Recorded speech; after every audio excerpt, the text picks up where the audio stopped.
Having a financial advisor can help you get your investments and banking in order, but what are some of the things you should consider before choosing a financial advisor? Peter Stashecki with Everything Financial joins us this morning. Good morning, Peter. Good to see you.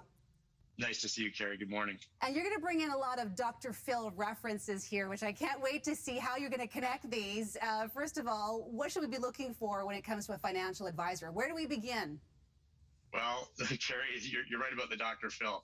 Your financial advisor needs to be also your Dr. Phil contact at the same time. So that's what you should look for. Now, what does the crazy man on TV say about that? Well, your financial advisor isn't just about money. He's about your family, about solutions and how it's going to affect your lifestyle. And that's where the Dr. Phil reference comes in.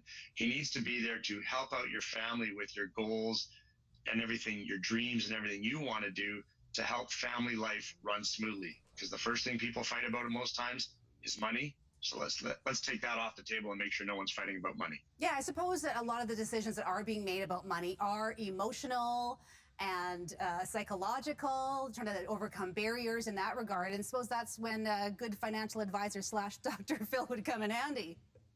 It's true. It's amazing how many times in meetings you go, oh, this is a Dr. Phil moment. That's as good as I can get for a Dr. Phil impression. But it's true. It's remember we've said on previous episodes, take the emotional decisions out of money because you don't make good sound decisions that way. And that's the Dr. Phil stuff, is getting the emotion off the table so you can make logical, well thought out financial decisions, not emotional decisions, because then you make a snap judgment and it's not the right decision usually.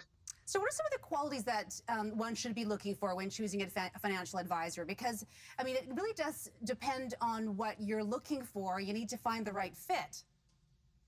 That's right. And one thing you should be looking for is if the advisor is asking you questions about your family, your goals, your home life, what's important to you, not questions about how much money do you have, how much do you want to get, like non-money, but really asking you the emotional questions. And then the key thing to look for is your financial advisor, I think for the most part, I could be wrong with this, has 2 ears and 1 mouth, so they listen twice as much as they talk.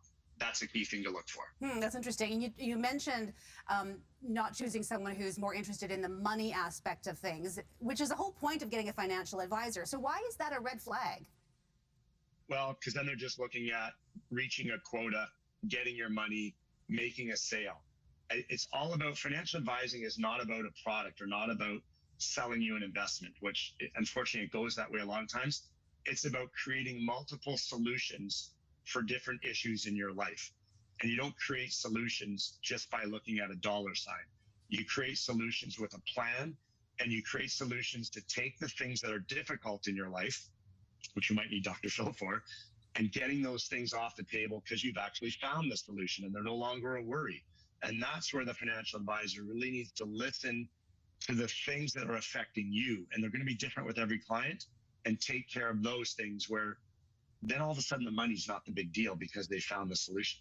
Interesting. And finally, I'm really curious to know, when we're having that initial consultation with a financial advisor or a financial planner, what are some of the questions that a client should be asking of that person? Clients should really be asking things like, what are the different products you use? One thing a client should always ask, how do you get paid? What is it I'm doing here that's going to pay you? And a client can even give examples.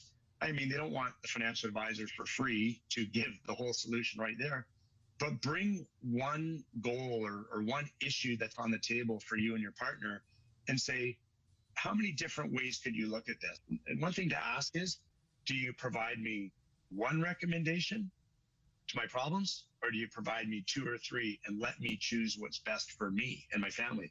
And if they give you 2 or 3, that's what you want. There's not one way to solve an issue. There's usually 2 or 3.